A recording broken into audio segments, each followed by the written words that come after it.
Okay, well, let's go ahead and get started just so we don't run too far over, and then we'll just catch anybody up that joins us. I'll let everybody else in. Yes, you can take care. Okay, all right. Well, thank you everybody for coming tonight. I'm really glad you're all here. We won't go through all of our housekeeping details since we're a small group. Most of us have already been here. But I want to start by acknowledging the land that I live on and pay honor and respect to the elders, both past and present, to the tribes of Wichita and Caddo. And if you want to do the same and name your lands in the chat, that would be great. Okay, so I was going to say some of us in the United States have a hard time finding whose lands we live on, because that is often just unspoken information in this country. So I had a little bit of trouble researching that.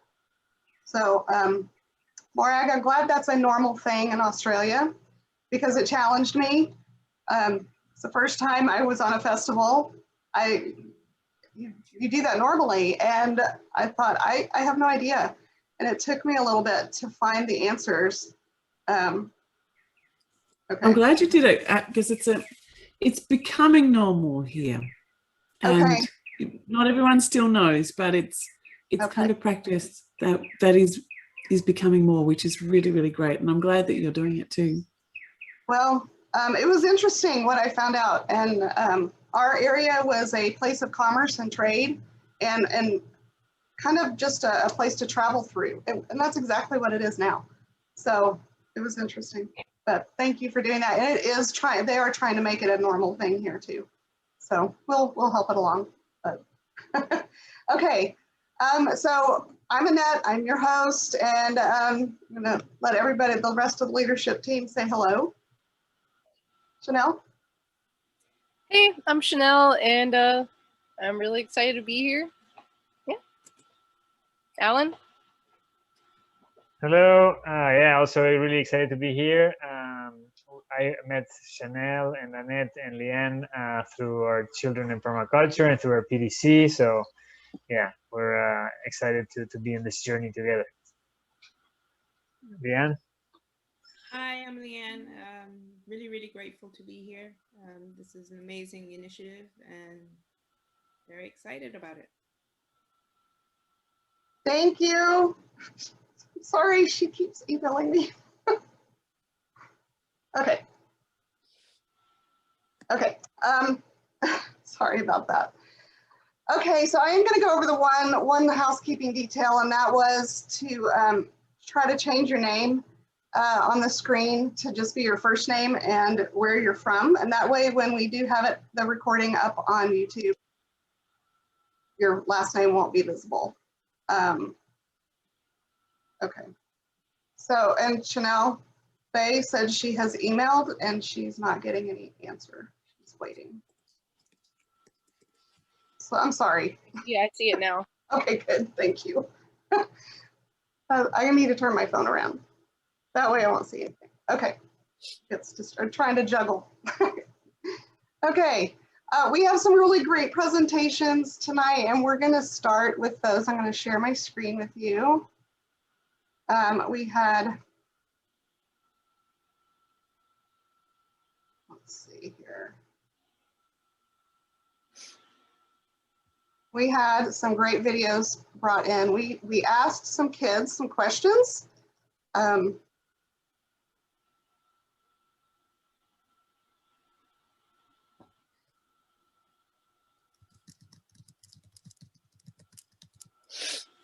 Annette, when you share your screen, you need to also put the button to share your audio, because we cannot hear it. You can't hear. So, okay. So stop sharing and then share again, and then hit on Thank you. Yes, I had that note for last time and forgot to do that this time.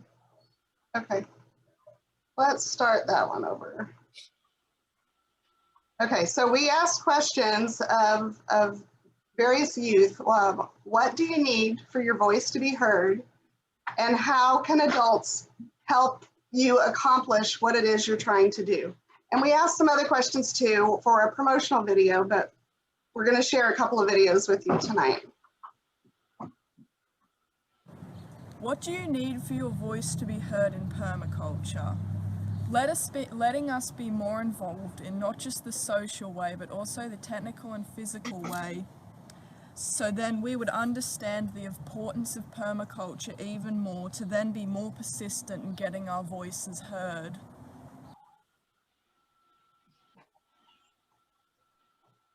That was Freya. Thank you, Freya. And then I asked Oliver. Oliver, can you tell me about your project? I am going to plant a forest. And how can we as adults help you accomplish that? The adults help me plant the forest.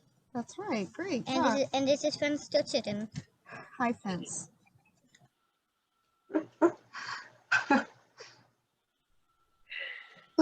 Those were cute. So we will, I'm sorry, did somebody say something? Sorry, that's just so cute. It was really cute. Oh, they both were. So we'll have the promotional video out soon, and we'll have lots of other fun clips to include in that. We also received this video I'm going to show next from the Silva Out School, which is in North Texas. And this group, they are a little co-op, and they were invited to a farm to help a family build a fence because they live alongside a highway. So these are clips from their project. Are you okay? Good job, guys. Good job, Leah.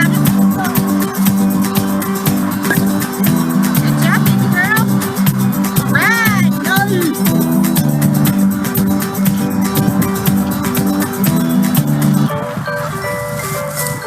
I'm in love with this teamwork.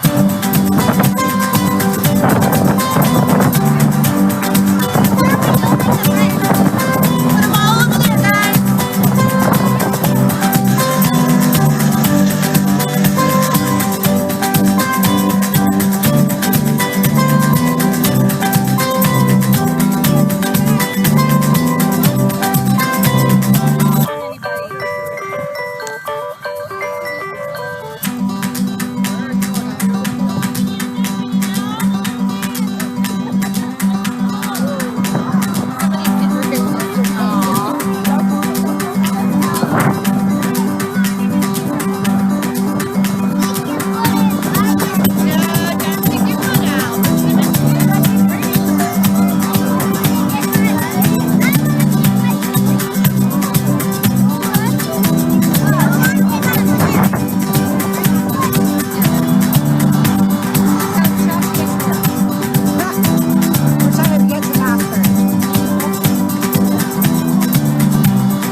Okay. All right. Wasn't it cute? Okay, this is about the tiny gardens through Refarmers and Abundant Earth Foundation. It's Earth Day is the 22nd, right? April 22nd. Yes. So there's just so many great ideas in here on how to do a garden. They're doing a burlap sack garden in this video. So we would love to hear what you're doing for your tiny garden for Earth Day, or what you're doing for Earth Day. So enjoy this one. This is really cute. You don't need much land or even garden space to produce your own fresh and healthy food. In fact, you can start a tiny garden just about anywhere, including in a box, in a plastic bottle, or even, as we'll see today, in a burlap sack. Throughout history, people have used tiny gardens as a means of food security, food justice, or just as a hobby to grow their own food. Tiny-gardens.org is a website exploring the many ways you can grow your own food in cities, apartments, front porches, sidewalks, or just about anywhere. These can be created for little to no money. Today we share with you easy steps to make your own garden in a reused burlap sack that we got from a local coffee roaster. This can all be done by people of all ages and all walks of life. As more people live in cities with less space to grow their own food, having a tiny garden is a great way to save money and be healthy, even if you live in some place where access to fresh food is limited. To start your burlap sack tiny garden, all you need are these simple things: soil and compost, a shovel, a knife or scissors, a burlap sack, water, seeds, and/or plant starts. The main thing is to have fun, and remember, it's not an exact science, and anybody can make one. Just don't get held up on the details. If you have a tarp, lay it out to mix the soil and compost together. If you don't have a tarp to mix on, then you can simply scoop directly into the sack, alternating soil with the compost. People usually do about half soil and half compost, but the exact proportions don't matter, and it will vary depending on your soil's properties. If you aren't able to get compost, don't let this stop you and just use soil. You can make your tiny garden by yourself, but it's always more fun and less work to invite your friends or family to participate. Once it is finished, the bag will be quite heavy, so it helps if you can build it where it's going to stay. Think about how much sun and wind and rain it will get where you place your garden. You may also want to put a stake in the bag to secure it to a tree, or rocks around its base to hold it in place. Occasionally, as you're filling up your sack, shake it so that the soil mix will settle into the bag completely and fill any gaps. This will also help to get the bag to stand up on its own. Fill the sack about half full and then add enough water with a hose or water can so that all of the soil is quite moist. Alternate adding soil and water layers until the bag is nearly filled to the very top. Once you fill the bag, water once more. If there is extra burlap, once you are done adding all of your soil mix, then the top of the bag can be rolled down to the level of the soil. And now you are ready to start planting. Grab your knife or scissors and make a horizontal cut a few inches up the bag, about the width of your hand. It is best to alternate where the cuts are in a zigzag shape so that the plants will be able to receive sunlight without being blocked by the others. But again, it's not an exact science. Yet it does help to alternate where the cuts are and to leave room for them as they grow. Use your hand to stretch the bag so there is plenty of room for the plants. Once your holes are cut, add a bit more water. Baby plants, or starts as they're called, from a nursery or a friend's garden are the easiest ways to get going. But you can also start with seeds. Place the plants vertically so they point up straight towards the sun.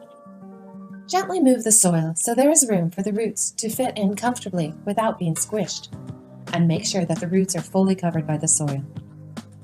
If you want an easy-to-manage garden, plant something that will continue to produce throughout the season. Kale and lettuce can be harvested a few leaves at a time so that the plants will keep growing. It will depend on your climate and the time of the year as to which plants will work the best. Talk to your local nursery or check online for ideas. However, some plants that work well most places are strawberries, edible flowers like nasturtiums, Swiss chard, kale, salad greens like lettuce and mustard greens, bok choy, collard greens, peppers, and herbs like chives, parsley, cilantro, and mint. You can use a stake to let beans climb up, or plant corn that can double as a place for the beans or peas to secure as they grow. Sunflowers add beauty and will attract pollinators like bees. Seeds work best on the top of the sack, but you can also experiment and put them in the slits along the sides. Playing and experimenting is part of the fun and adventure of your tiny garden. Once all your plants and seeds are in their new home, water abundantly. Enjoy the feeling and accomplishment from growing your own bounty and healthy food in your very own tiny garden. Share with friends how they can make their own, and watch the tiny garden revolution grow.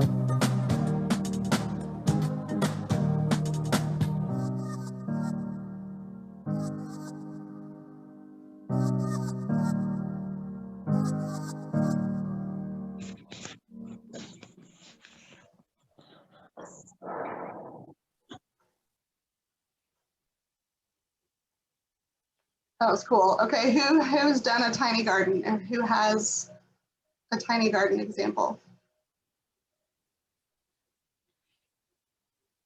Nobody? We've built one inside of like a barrel that they use for soda or whatever, like a food grade barrel. Mm-hmm. But the burlap looks easier, and it's probably easier to move around too. It's not as bulky. Yeah, I thought that was kind of cool. I thought that was a good idea. That's awesome. We were working on a bean teepee. We started that the other day. Cool. Yeah, that'll be fun. Anybody else have a good one? Well, if you do one for Earth Day, let us know. Send us pictures. I was just going to say, I had a whole lot of little tiny gardens on my veranda, even though I've got a big permaculture garden. But when my kids were really little, I couldn't really get off the veranda that much. So I created all these really lovely tiny gardens all the way along the edge, and the kids learned to garden with the tiny gardens. It was so much fun. Oh, that's cute. I love that. I love that. Okay, one announcement I want to put in here now that we've got more people in is that we have an upcoming class that we're going to offer once a week, and it's family oriented, and we can earn your permaculture design certificate through this class. So there'll be more information coming up as we get all that finalized, but I just want everybody to know that that's coming soon. So we're really excited about that. Alan, you want to introduce John? And we can't wait to hear what you're doing, John. Yes, so we have a really special guest this evening, John Gonzalez from Puerto Rico. He was the winner of the Youth in Permaculture Prize in 2018, if I'm not mistaken. And he does a bunch of projects on his finca Tierra Nueva. So yeah, John, how did you? Welcome to Perma Youth Americas, and thanks for being here. Yes, thank you for sure. Thank you for having me. I'm so honored to be here. It's so lovely to see everybody. I keep on swiping. If you see me, like, look, because I'm on my phone, so I keep on swiping so I can see everybody's faces. So thank you for coming and joining in. Alan, I did send you a couple of pictures. I got them. When you were asking about the tiny garden, I went and I looked for some pictures that I had of a tiny garden that I had did. And that was kind of like, that was actually like the first garden that I did after learning about permaculture. So it's kind of like a pretty good segue into like how I got into it and what happened and what brought me to Puerto Rico. Oh, cool. Yeah, so it was great. It was like perfect. I was like, oh, that's literally where my journey with permaculture started, with a little tiny garden that I was doing at the botanical gardens of the university I was going to in Florida. So I'm sharing my screen now. So yeah, we can start. Let's start with that one. So this is a little tiny garden that I kind of got going after I learned about permaculture. I had just learned about it maybe a few months before starting this this little mini garden. And I had been going through a really hard time in my life, and permaculture came along with herbalism and plant medicine to kind of like save me and like show me like what I'm here to learn and share about in this lifetime. So it was like a really big like revelation and a really big like inspirational moment for me. So like as soon as I learned about it, I was like, okay, I like reading, you know, like, and I like learning, but like, how can I get my hands into this? And so I went to the botanical gardens at the University of South Florida, and they're like, yeah, these plots are for free, you know, just plant stuff in it if you want. And they had like perfect compost soil, and they had mulch, like they had everything you needed to like work with it. And so if you see here in the picture, you can see that I was kind of playing with like miniature earthworks and like water management because it was really dry. So I kind of made a bunch of trenches around where the center of the garden was to help like water infiltration and stuff. But I was noticing that it was really limiting the amount of space that I had to plant stuff. Like I only had those 2 little squares, and I was like, okay, well, this isn't working. And at that point I had cranberry hibiscus in there. I had lavenders, I had peppermints, I had peppers, tomatoes, beans, all in those 2 little spaces. And so Alan, if maybe you can go to the next picture. So here you can see there's a big difference now. You don't see the trenches anymore because I was talking to my partner, who's the one who introduced permaculture to me. And he's like, okay, well, when you're limited on space, instead of going outwards, you build upwards instead. And so we filled in all of those trenches that we built with logs and sticks and like a bunch of just mulch organic material, and we just covered it. And then we put soil on top of that, and then we put mulch on top of that, and it really increased the amount of planting space that we had. And so now you can see in this picture that I've added a pineapple, there's cassava growing in there now, and a few other herbs and stuff that I was able to add in because we like, the problem was the solution, right? So it was like, the problem was that the trenches were taking up space. And so we used the trenches to create a different kind of interaction so that we could then have more space to plant some stuff. And so, yeah, we had this little tiny garden for a few months, and then I graduated and I had to like take it down and take all my plants and move to our next project and stuff. But it was a really, actually, I think I left a lot of the plants there, to be honest. I'm pretty sure I didn't rip them out because it was like, I can't take them out. I think I took a few things, but I don't think I took all of them. But it was a beautiful experience, and it was like immediate, it was like I learned about permaculture, I applied it, and then look at the abundance. Like I got so much abundance from that. Like I got a bunch of spinaches, and I bought a bunch of edibles and a bunch of medicinal plants that I was using. A great introduction for me to like apply the texture. It's so much easier to apply it to a small space. Like if you have like a quarter of an acre in your backyard, like you can do so much, but if you have 20 acres, that's a whole other buzz entailed in that it's harder to implement them. Whereas in this smaller space, it's easier to do that.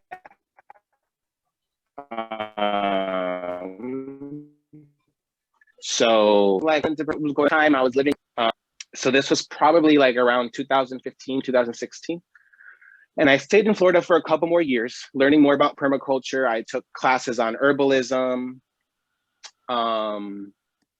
And I just really focused on like participating in different permaculture projects with my partner because he was working in the permaculture world there in Florida. So I was joining him on his different projects and just learning from what he was doing.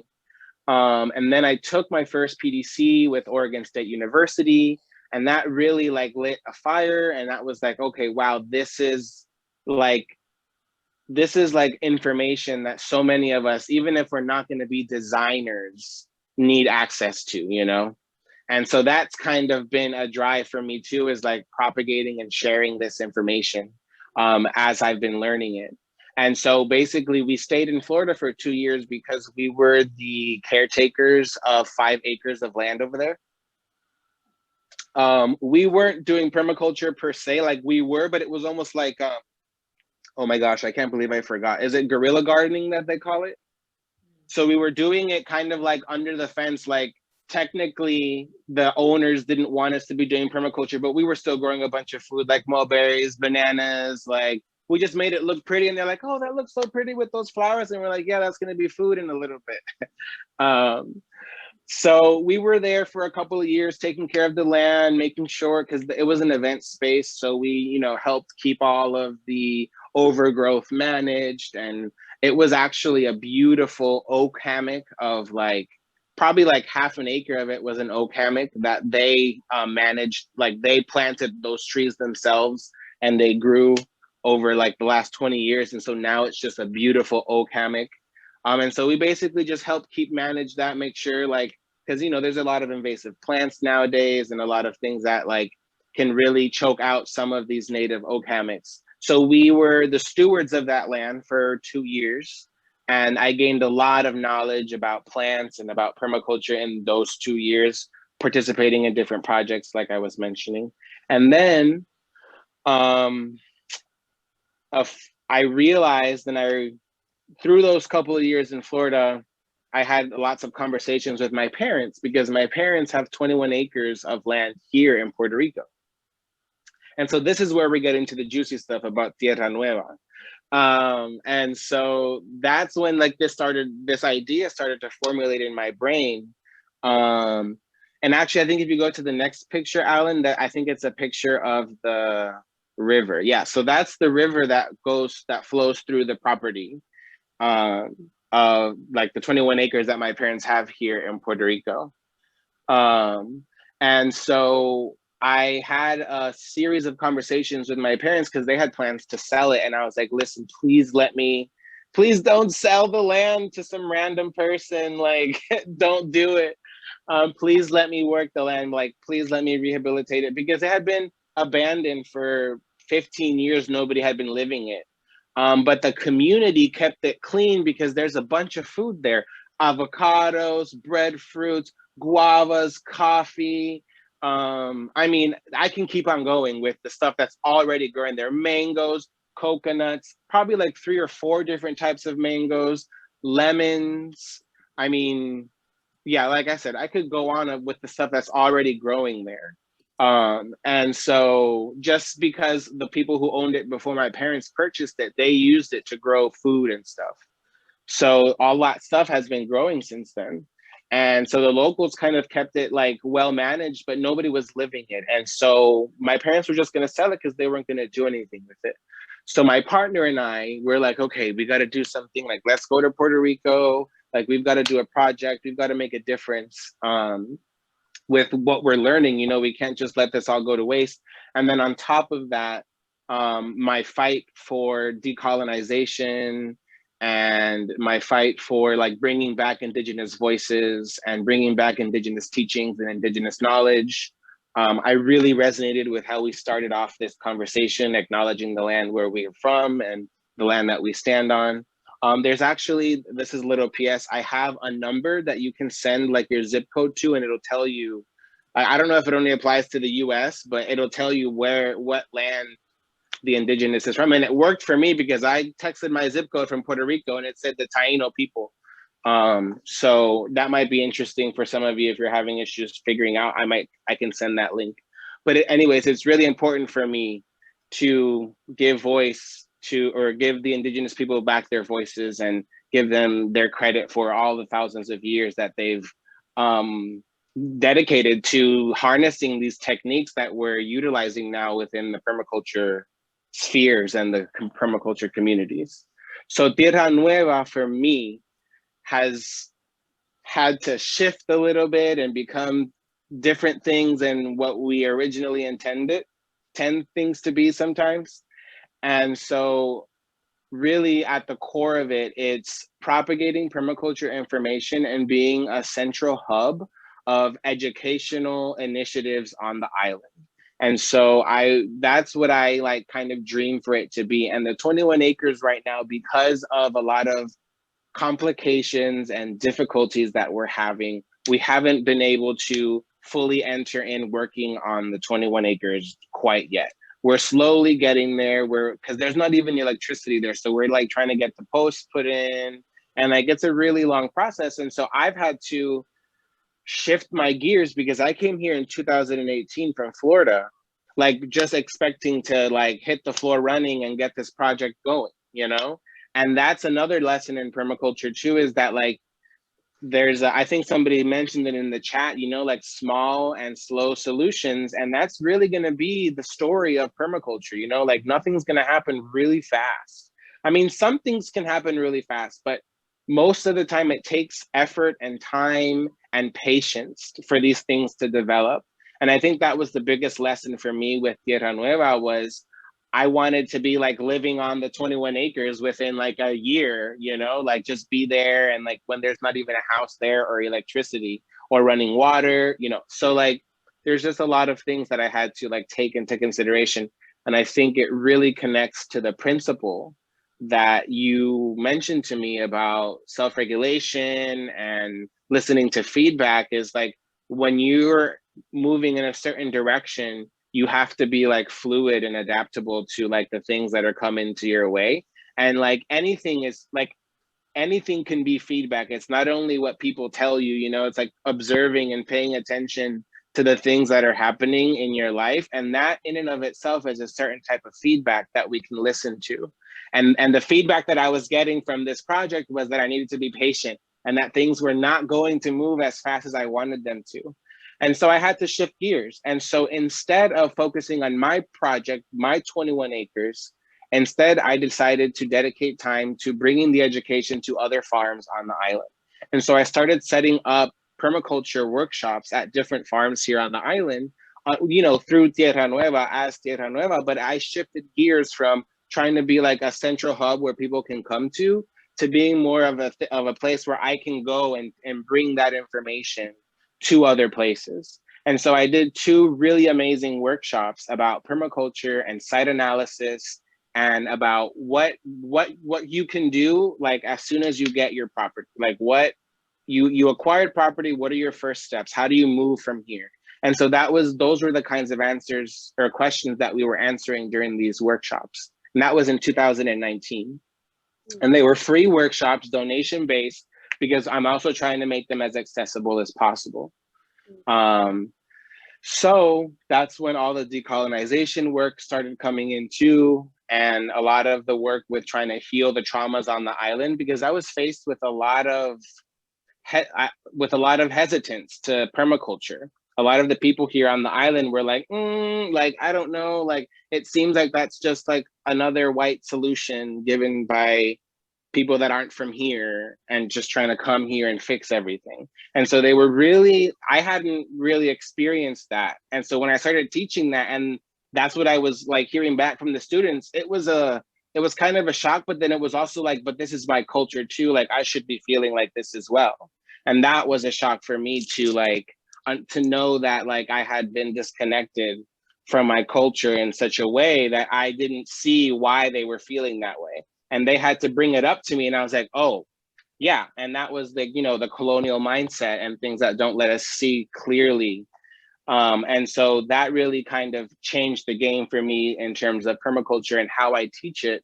And I really incorporate all of these like indigenous practices, and I, you know, let people know like this is from this indigenous tribe who worked for thousands of years and lived in this place and developed this technique, or this came from the Aboriginals in Australia who through thousands of years developed these techniques, you know?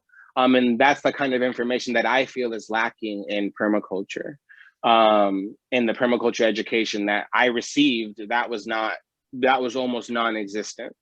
And for me and for Tierra Nueva, that was kind of like the shift that we've had to take. So basically, then 2020 pandemic happened. I was in Florida at the time, and I got stuck in Florida for like 8 months because of the pandemic in 2020. So I wasn't even in Puerto Rico for most of 2020 because of the pandemic. And so all my projects were on hold. And fast forward to now, I participated in a professional super Adobe construction workshop. Alan, I think I sent you some pictures that you can show that of the dome that we built.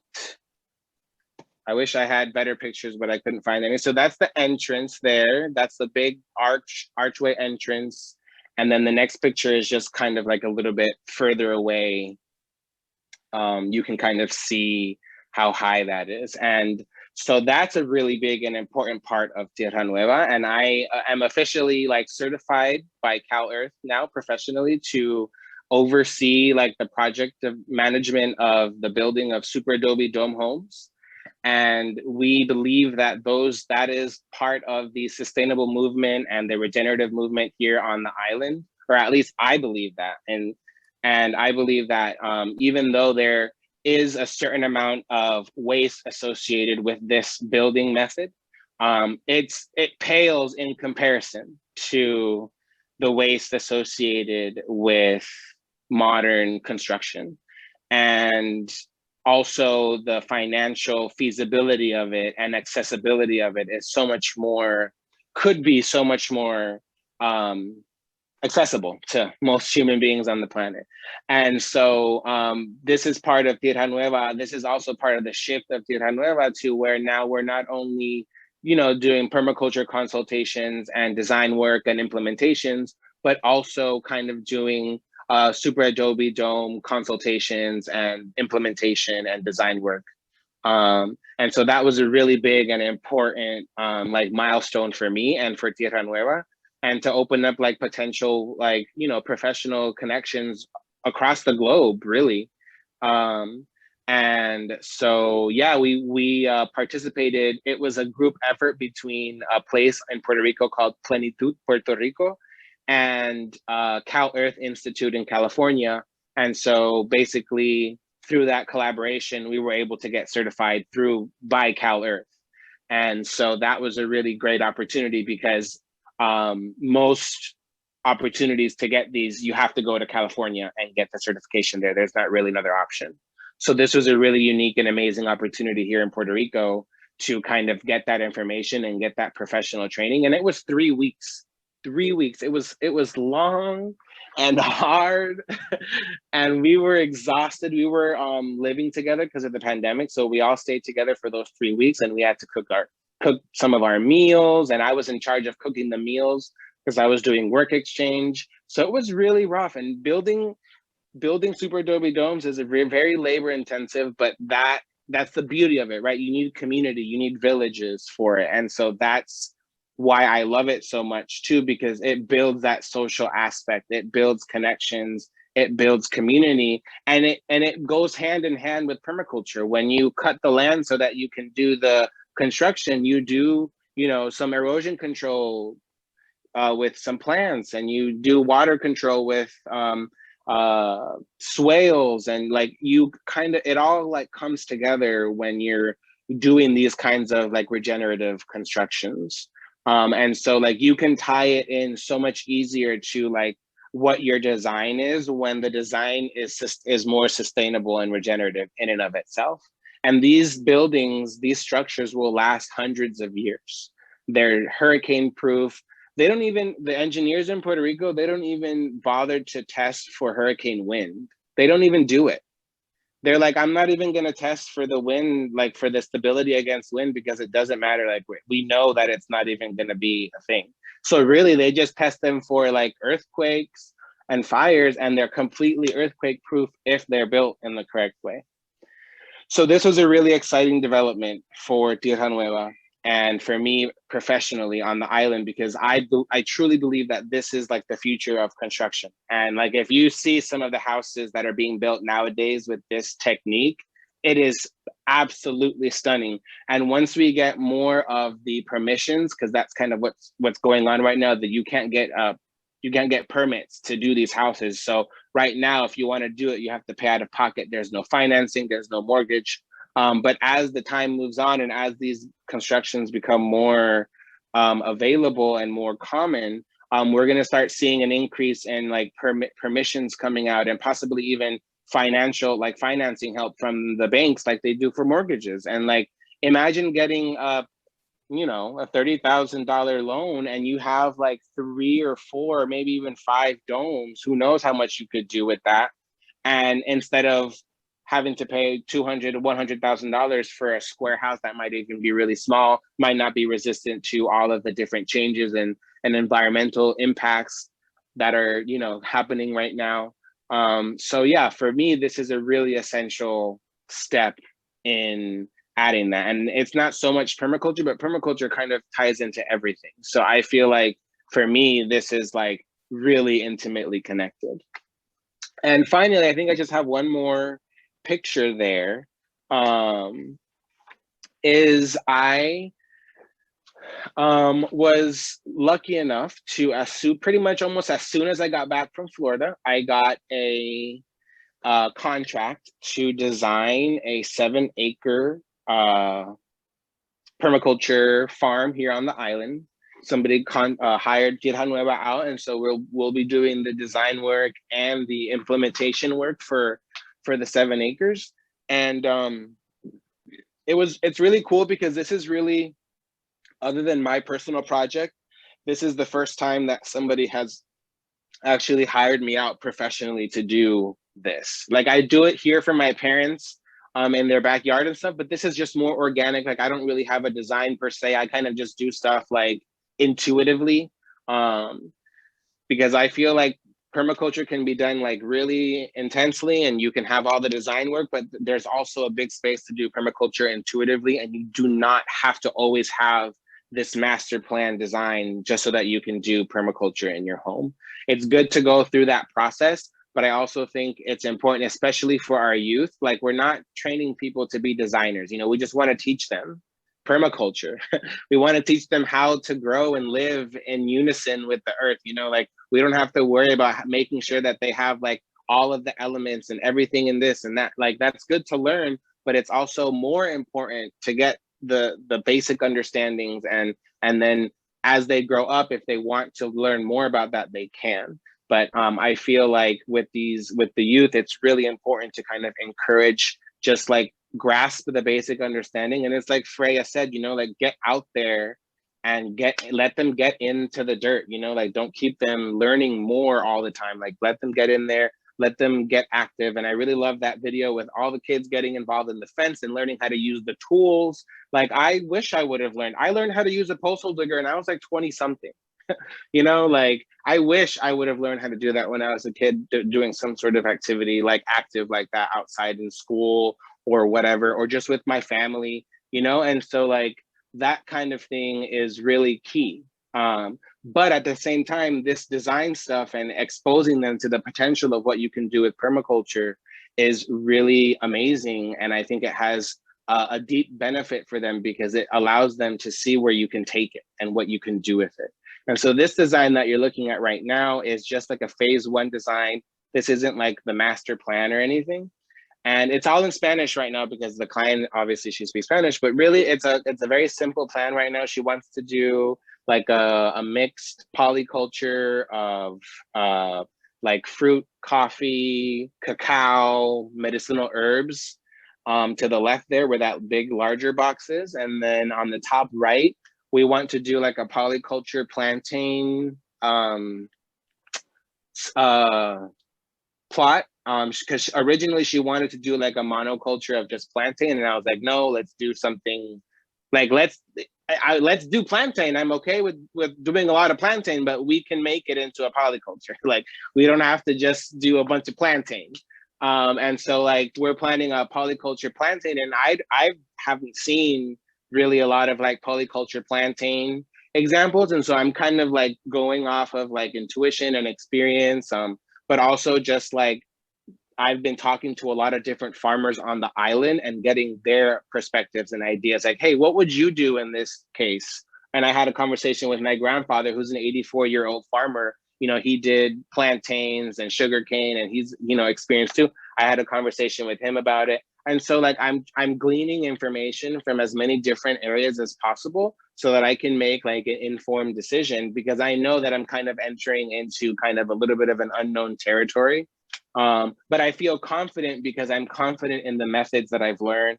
I'm confident in permaculture. I'm confident in my capability to adapt to change and, you know, self-regulate, like we were talking about with the first principle.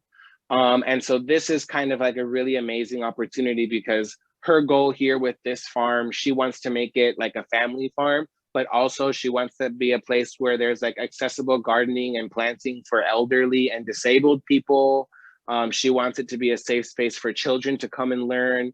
and kind of get exposure to what it's like to plant and understand that like it's not this like crazy labor intensive thing. Like it can be a fun and beautiful experience. And so and if you, I wish I had more pictures of the property. I couldn't find them, but the property is beautiful, and that blue line that runs in the middle is a little mini creek that runs through the entire property. And right now it's kind of in really bad shape, and one of the goals of this design is to rehabilitate that little creek and help water flow through it once again and restore the environment to what it was. She wants a lot of it to remain zone 5. She's like, I just want as much of the natural nature stuff. Like, I want to see the birds and I want to hear the stuff. Like, I don't want any of that taken down. I want to be as productive as possible while still maintaining as much of the wild and nature as possible, which is why she was reaching out to permaculture designers. She had tried to like reach out to a few conventional agronomists and stuff and just typical agriculture. And they're like, listen, we'll do like 2 acres of plantain, we'll do 3 acres of parcha or passion flower, sorry. Yeah, and so like, basically she was just like, no, like I need something else. And she stumbled upon my page on Facebook. She saw a few of my videos and she emailed me and we got together. And so now this is kind of like my main project in 2021, while simultaneously focusing on my 21 acres. We're working on getting the electrical put in, the electrical poles. And we had some issues with some of the neighbors, but that's been since resolved. So now we're like free to kind of start engaging with the property again. And yeah, it's been really exciting to do this work. And with this farm specifically, I'm continuing the work I started in 2019 with the site analysis workshops. What I'm gonna do is, we have these things in Puerto Rico, we call them brigades. And basically a brigade is like when a group of at least 3 people come together to like share information, but to like accomplish a shared goal together. And they share food and time and all that stuff during these brigades. And so in Puerto Rico, the brigades became a really big thing after Hurricane Maria, because a lot of people were needing help in their farms and stuff. And so they basically, like, there was a bunch of brigades going around. And so my take on that is I'm going to start hosting these brigades during work days that I'm out there working on this farm. And it's just going to be like, obviously no cost. And we're going to provide like a meal, like a lunch or something. And we just, you know, teach them the techniques that we'll be using that day and then put it into practice. And they'll get to really like get a hands-on experience. And at the same time, like, and this is completely honest, we get the labor and the help that we need, you know, because we need it. And that's just the reality, is like labor tends to be one of those really high cost things. And so if you can kind of incorporate these volunteer brigade style workshops, you can kind of get a lot more work done, but also you're helping share the information. And so basically I'm wanting to create like a queer friendly, person of color friendly space for people to come and learn about these techniques, especially for those who don't have hundreds or thousands of dollars to spend to take a PDC or to take the Super Adobe Dome construction workshops. I think that's a big problem with permaculture too, is that the information is so inaccessible because of money. And so that's why I'm kind of trying to break the mold and give these classes almost for free as much as possible, so that this information can continue to be propagated and continue to be shared with the people who actually need it the most, you know? I remember at the beginning of the permaculture movement, there was like what they call the Perma Blitz, right? Which was a kind of like similar to these brigades of like people coming in and then people like sharing the knowledge, kind of like somebody that knew the knowledge and then people volunteering in exchange of knowledge. Yes. Knowledge gathering. Yeah. It's interesting. I remember, now that you said that, like back in 2016, like when I was first learning about permaculture, I do remember hearing that term permablitz, but it's been a while. It's been a while since I've heard it being used. Maybe it's time to bring that out. Yeah, maybe because of the Yeah, pandemic. It died that's off. true. No more Perma Blitz. So yeah, for me, John, and something that I was talking to Mara in an interview that I did to her too, is kind of like, you know, you gathered this knowledge and jumped into it, and then you know you're adapting your methodology and adapting your path based on the things that you're learning. So you know, receiving the feedback and adapting, and I think that's really inspirational, because sometimes we're kind of like frozen to take action. You know, we learn something, but then we're frozen to take action. And I think just, you know, getting the information and then just going out there and then like adapting and relearning as you hit the different obstacles or different things. That's what I'm hearing from your story, and it's really inspiring. So yeah, so thanks. I have a lot of questions. Maybe we can like because of time, maybe we can like put questions in a chat, or people can email us the questions, and then we can pass them to you, John, if that's okay with you. Okay, I'm totally down for sure. Yeah, that was great, John. Thank you so much. Next month, our guest is Brennan Blazer Bird. Do you know Brennan? He's a natural builder as well. So that's awesome. Yes, you need to connect. He worked with Brian on Osiri a lot. So you two need to connect. But that was great. Yes. Fascinating. I had lots of questions, I'm sure. I have some too. Okay, cool. Yeah, I'm down. I'm open for questions. And I apologize. I tend to talk a lot, so I'll try to rein it in a little bit. No, you're good. It was fascinating. Fascinating. Beautiful property. So we'll all be coming to Puerto Rico because we want to. Yes. Hey, come for the brigades. Okay, exactly. There we go. No, that was great. Thank you so much. You're so welcome. Okay, well, I want to give Brian plenty of time. A lot of you have already heard some of my stories about my short little time at Osiri, but how wonderful it was and how it changed my whole life perspective. And I am so excited Brian is here tonight. Brian is the founder of Osiri, which is the Oglala Lakota Cultural and Educational, I'm going to get it wrong, Cultural Educational Revitalization Initiative. And they have so many wonderful programs that he has started, including working with Indigenous horses and Firewood Project, building the Indigenous Wisdom Center, and then the convergence that happens every year, which is what I attended, and hope to take a team from Perma Youth again this year, if we can make that happen.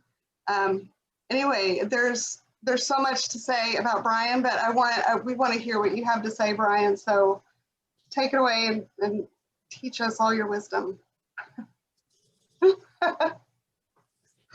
I can. Is Brandon here? Is Brennan Blazer Bird here? I'm sorry? Did you say Brandon was here? Oh, you're cutting in and out, but I think you asked about Brennan? Yes. Yes, he's going to be. I talked to him yesterday. He had plans tonight. He was hoping to get on, but I don't think he was able to. He's going to be the guest next month. He's really excited about it. Oh, awesome. Yeah. Well, I'll introduce myself as best I can. My name's Brian Deans. My Lakota name's Hoshi, means talks to eagles or spirit messenger. I'm an Oglala Lakota, descendant of Cut Knife, Yellowknife, Horse, and Stabber, who was at the Little Bighorn. I'm from the Kiaksa band under Bull Bear. We were 1,100 lodges and the backbone of the hostiles in the Lakota Wars, 1851, 1868 treaties. which we won 2 wars. I'm a veteran of the 10th Mountain Division, 18th Airborne. I'm a permaculture instructor, been a lifelong rancher, farmer, past director of in the Gonzalez tribe, and founder of Ulciri. Roughly 18 years I've been doing this. Been a permaculture designer for about 10 of those, or roughly. And Ulciri is Oglala Lakota Cultural Economic Revitalization Initiative. Ulciri.org if anybody's interested. And I'm the writer of the Lakota Plan, or Lakota Omanichai, which is a holistic, sustainable community development plan, which we're trying to create a world plan like that. So the program I'm going to speak about today is 77300, which is, let's see if I can point here. What this is 7 generations, 7 tenants, 300 years. And let me see if I can readjust the camera a little bit. And these are based off of Maslow's hierarchy: food, fire, water, shelter. I forgot a letter. Earth, spirit, and self. These are based in Lakota values. And the way we came up with the Lakota plan is we take a look at what's common to all peoples and what do we need when we're not talking about finances, money, things like that. And so we need food, we need energy, we need water, we need shelter, we need environmental, and then spiritual and self. These are all tangible items. And so we asked people who came here to Ulciri to fill out a questionnaire. What do they want to see in 300 years, 7 generations from now, in fire or food? And they came up with answers like they want it free, they want it accessible, they want it clean, healthy, wholesome. And then same thing with all of these. Fire, which is energy. What did we want to have 300 years from now for our descendants, many generations, which we won't live this long. And then same thing for all of these things. And they mostly came up with those same answers. You could take one set of answers from this one and apply it to this one, and so on and so forth. And it all had to do with just living healthy, living long and well. And so we,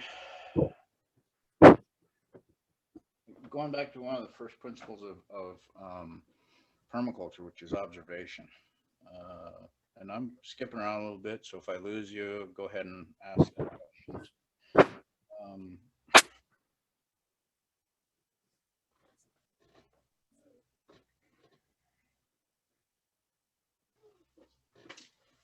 Can you see this one off of my phone? Yeah, we can see it. Okay, so this is the Lakota Mesoil. All right, this is one dimension. This is actually covered in a permaculture manual in patterns. This exists in patterns on Bill Mollison's book. Now, that's one dimension, one two-dimensional image. And then this one is a image of this one. Okay, so this is how, if you get into patterns, then you'll find almost every religious symbol in the world. This is where the commonality amongst all peoples of the rainbow nations. If you look into, and I should have grabbed the page out of the Mollison's book, this is our commonality amongst all things. And then, let me see if I can, there we go. Okay, this is our model. This is our movement under the 77300. Okay, this one, here's the current flow and pair of extractive, capitalistic, fascist state of things currently. Corporate action. I believe I got it there. Hey, Brian, I'm sorry, can you speak up just a little bit louder? People are having a little bit of trouble hearing you. All right, let me see if I can get this speaker a little bit better. Is that better? Yeah, I think so. Yes. Okay, so this right here is the corporate triangle. You have labor, professionals, supervisor, management, executive, CEO. This is what we, should I take this one off? And so this is how we're operating today, with all the little people like us supporting this whole system. And the flow is moving upwards with all the energy going to this point. The way that we see this as an indigenous worldview is actually a mirror image. So we move up here. Now, the chiefs, the Nacha, and the head people are actually down here, all right? And these are the Nacha. This would be your Itancha. And this would be your Nacha, your headman, your war leaders, and then the people. And so the flow goes this way. All right, so this is a servant leadership model. And now I'm gonna move down here. This is the Lakota way coming from this. This is the Lakota organizational structure. The Nagi is the heart. The Tiwahe is your Tioshbae. And I messed the numbers up here. Tiwahe is your nuclear family. Tioshbae is your extended family. Oyate is like a group of people or a batch of people. Now, at this point is where all other things come in. This is four-legged.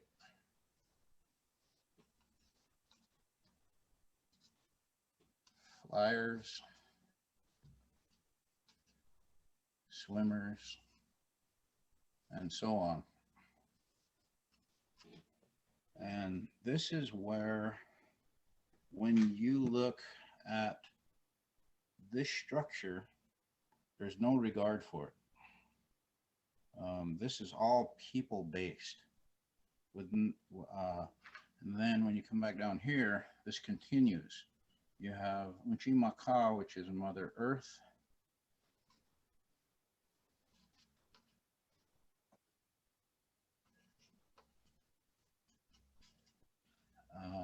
minusculia, which is water. And this continues as a much larger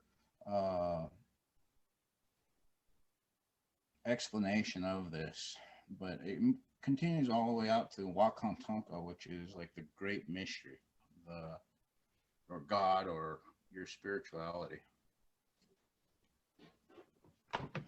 And let me see if I can place this back. We can see. No.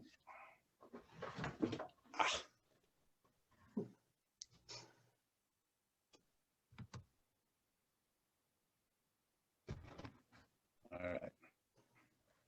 So when we get back to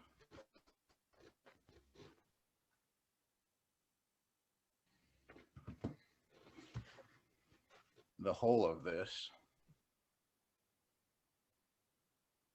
you guys still hear me and see me? Yes, yes. Okay. I don't have any technical assistance at the right now. My kid's all bombed out, so. Oh no.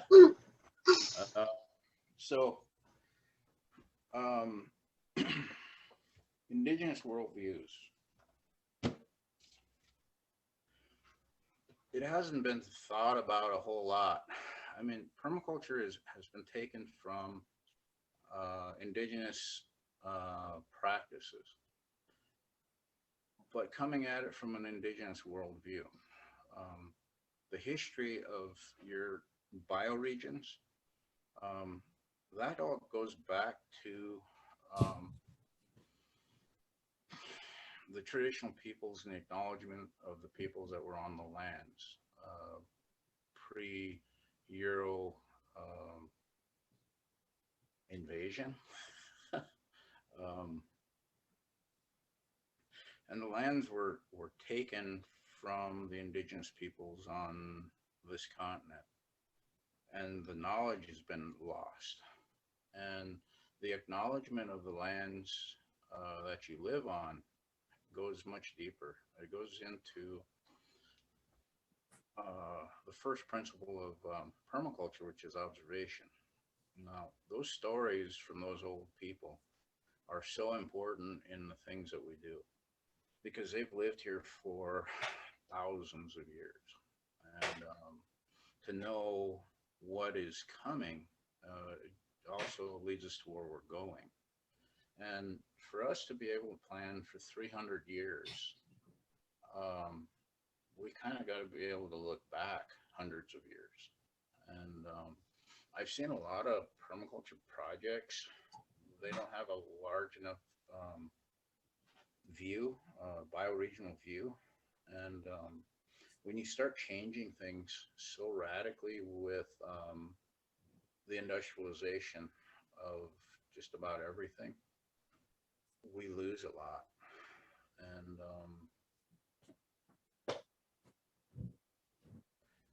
so I like this movement of acknowledging the pre-European peoples, but it goes a lot deeper. It goes back, it goes into trying to find as deep a history as you possibly can.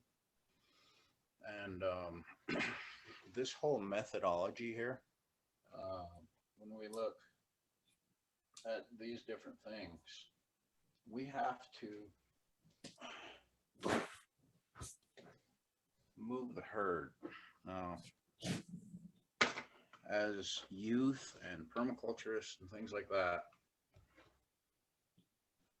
when you hear herd, a lot of people think of like a sheep herd or something like that, but no, that's not where this is meant to go. This is like a free herd of bison who terraform the entire continent.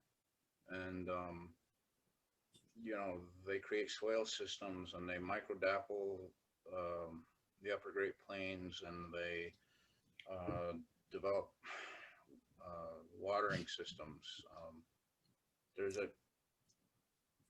This is a story.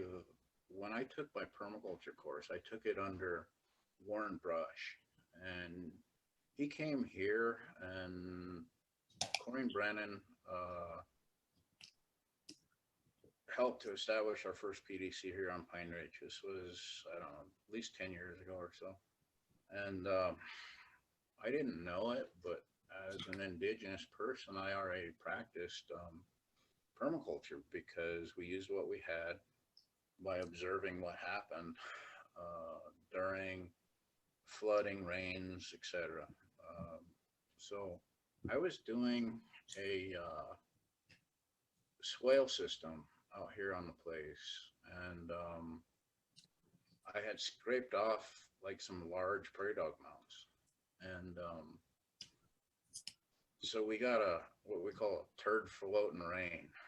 The stud piles, they poop in one place and they make a huge bed of horse poop. So when it rains really radically, and this was kind of the start of the climate change, we got a 15-minute rain that dropped like 3 inches, and there was water everywhere, and it was in some places 3-4 feet deep, and in other places, almost everywhere, it was at least ankle deep. And those horse piles were floating like a raft. And so being a good student of permaculture, I went out to observe and see where the water was going.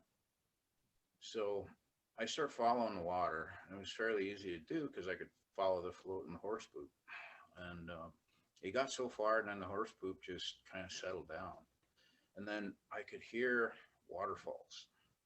And so then I started observing, and where I cut off those prairie dog mounds, that's where the water was going, and it was falling underground.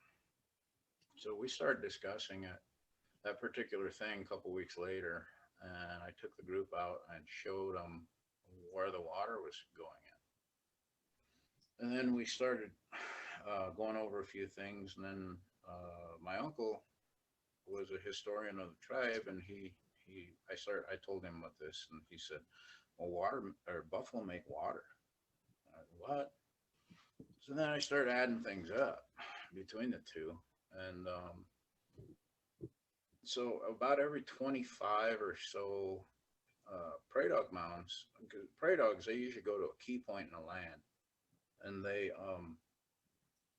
collectively dig large holes down to the water because they're too small and short, and they're easy prey for everything.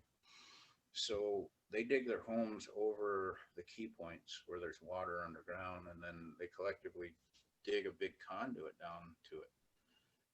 So, and then buffalo, when they would move through here by the millions, they could smell the water under the ground, so they would get irritated. And every 25 mounds, there's a big one, and then they would get on top and start milling, and they would get the dirt going, and then the big bulls would get down and dig until that dome got thinner and thinner, and it fell in. And then it would start to fill with water, subsoil waters.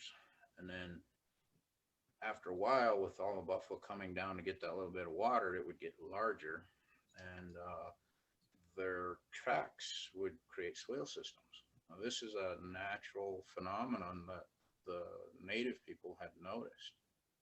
And as we hashed it out exactly how all that all worked, then I started looking for more stories like this, and I started finding a lot. And then it really started to strike home how much knowledge was actually out there with my Lakota peoples in our stories as we come up through things. And so then permaculture took a whole other meaning for me at that point. And I started looking for all these different things. And then we started talking about climate change and what can we do about it.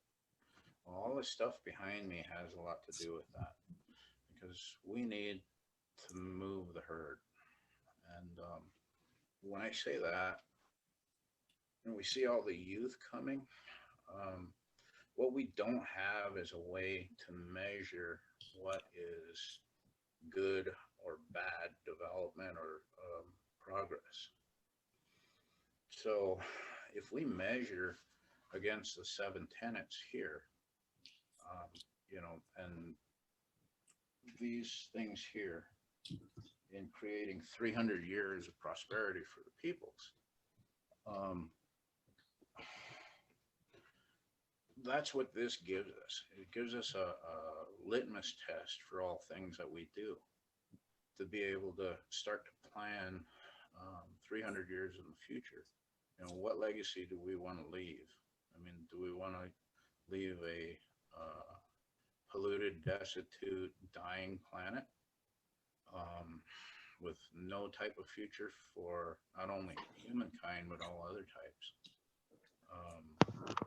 And if we continue along the path we're going, and we have a choice, we have an absolute choice.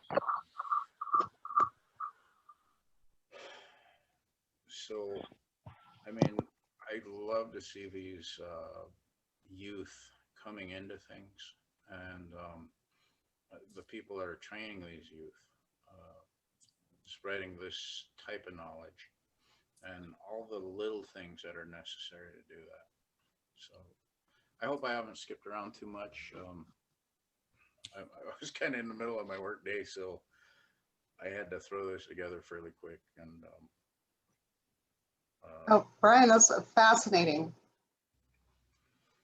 I know I could listen to you tell stories like this and explain this for hours before, and I probably still would not fully understand and have still a lot of questions. This is great. Let me see. Was there anything else? Any questions out there, guys? Brian, how could we here with Perma Youth Americas, how can we give youth on Pine Ridge a voice here that they would feel comfortable sharing? What is there something that we could do differently or better that would allow them to have a voice? I'm not sure if I'm voicing that correctly, but I mean, I think creating opportunities to get out in the world. I mean, the Lakota people as a whole are going extinct. It's a sad thing, but it's a true thing. And by having avenues and venues out in the world to see things, just by representing things and having folks that will interchange for you. I thought she had a game night tomorrow night. She's not going to make me cancel. I mean, this stuff all comes organically anyway. I mean, I think generally people want to do right, and they generally want to do good. But we have a tendency to focus on what divides us rather than what is our common things. Right. And I mean, just invite and genuinely exchange with people. But you know, Syria has taken a lot of years to develop because there's so much mistrust between my peoples and the outside world, and we're building on it all the time. And I mean, the youth thing is they're a lot more open and a lot more capable, and as they see more opportunities and as they see that people will actually engage them, helps immensely. I had some really good conversations with Sarge, and I hope to have more at some point. But it's very easy to talk to. He got his stimulus, so he's kind of lost his mind for a little bit. So. Ah, okay. Okay. Okay. Well, I offered him a spot in our festival if he wants to come and share what's going on at Ulceri, if he wants to share his heart or just whatever. Yeah. So and you too. Yeah, he said he'll be back soon. What we're currently up to is we're building an arena to be able to sponsor safely youth groups and health and mental wellness things. And then we've got a industrial sized wall painting we're doing. We're setting up the 2 new high tunnels, and then we're building the Indigenous Wisdom Center. We got a pretty gracious new donor with Charlie Clark Nissan out of Texas, Houston, I believe. And then we had a couple other folks that are, helping to go and finance a lot of these builds. And then our planting season's coming on, so we're trying to get starters going, and it's just a madhouse around here. Yeah, but there's so many great projects going on. Does anybody have any questions for Brian?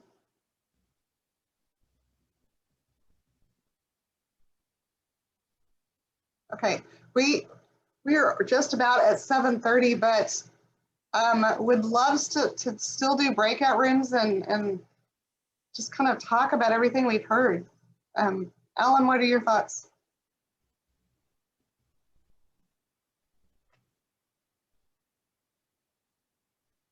I was having trouble unmuting. Yeah, I think we could meet up for 10 minutes. Thanks Brian for the talk. Really inspiring, and also really insightful to learn about more the indigenous wisdom of how how to see the world. Sometimes we're just very narrow sighted with the ways that we know, and they're really new and not really established, and not really wise sometimes. So yeah, thanks for sharing a wider and wiser way of looking at existence. Yeah, thank you, Brian, and thank you, John.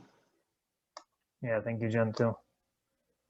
And thank you, John, for incorporating this kind of work into your work as well. Yeah, of course. I wanted to say a quick comment because I heard that Brian mentioned Corinne Brennan, and Corinne is she's a pretty well-known permaculture teacher in Florida. And I forgot to mention that while we were stewards of the 5 acres in Florida, my partner and I also hosted an event called the Sustainable Living Conference. And it was a really kind of big, for Plant City where it was, which is a very small place in Florida. It was a pretty big event that a lot of people went to. And I met Corinne there at the Sustainable Living Conference, and we developed a relationship, and we're like friends on Facebook, and I connect with her. And so my partner was actually going to scholarship for the PDC that they were going to host at the Pine Ridge Reservation. But one thing led to another, and he couldn't go. So I just think it's crazy. I was like, whoa, like this guy's from the Pine Ridge Reservation. Like, that's really cool. So it was just a really cool synchronicity, and it was great to hear her come up in conversation, because I know that she's trying to incorporate a lot of that Indigenous perspective into how she teaches and stuff. So yeah, it was just really cool. It was just a cool comment and a cool coincidence and synchronicity to hear her name come up. And my partner is going to be really excited when I'm like, oh, I was talking to Brian and he was from Pine Ridge Reservation. So yeah, that was just a really cool coincidence that I wanted to share with everybody. That's really funny. Small world. I love it.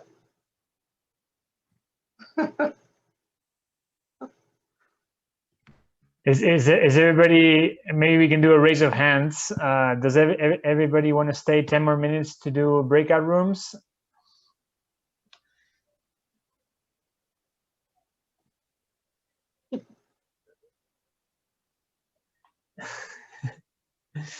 if you cannot stay, you can, it's okay. You can leave, and thanks for being here. But I'm gonna send you guys to the breakout room land now. Hey, can we do real quick announcements before we do that for those who have to leave? Sure.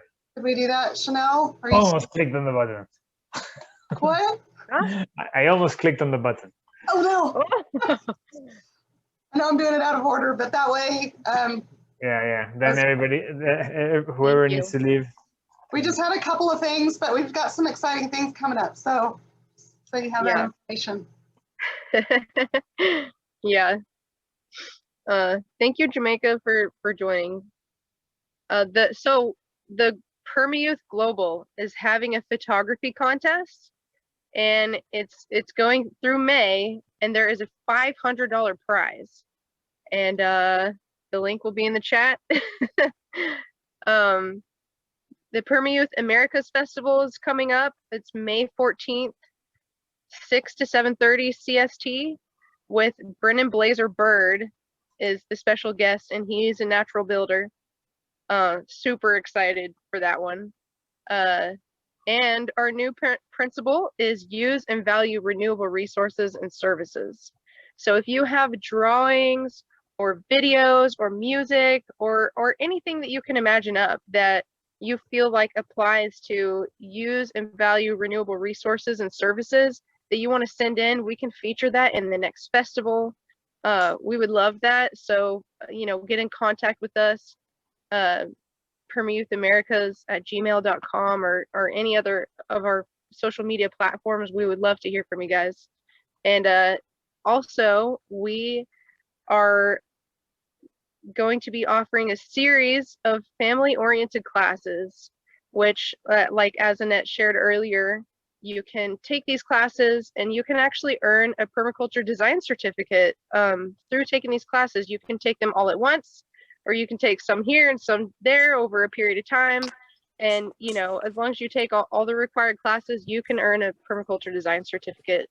So if you're interested in that, or if you have any questions, email us. And yeah, that's our announcements. Thank you, Chanel. Sorry. Okay, Ellen, you can hit your button now. All right, here we go. Brian is showing us something exciting outside, but I guess some privileged ones will see it in the breakout room. All right, ciao. I left you guys a little bit longer. Sorry about that. Oh, that was great. We were having fun. James was telling us about the Permaculture Action Network. Okay. James came in the last minute. Boom. Yeah, so into the group, into the breakout rooms. Yeah, we caught him up. We gave him some information. So we had some good talks. That was good. There's a lot fewer of us now. Yeah. Yeah, my guys are getting mad at me for not working. I'm shamming right now. But you work so hard all the time. That's okay. We're planting and zooming. Multitasking. Nature and technology together. Oh, bye, Chanel. Bye, Chanel. Bye. Thank you. Thank you, Brian and John. I had a really good, insightful talk with you in the breakout room.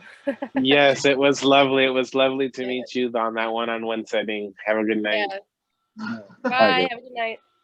Or good morning, wherever you are.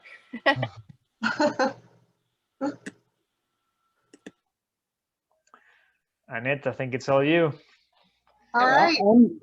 I'm going to sign out too. Okay, well, I think we'll bring it to a close, and I just want to thank everybody for being here. John, Brian, thank you so much. Yes, thank you.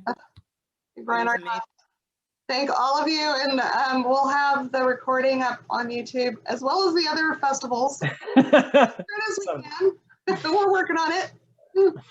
Slow and simple solutions. That's right. Absolutely. Exactly. But it was good to see everybody, and we'll talk soon. Yes, take care. It was lovely. Thank you so much for having me. Thank you. Bye. Thanks, John. Thanks a lot. Bye. Ciao, ciao. Take care. Bye.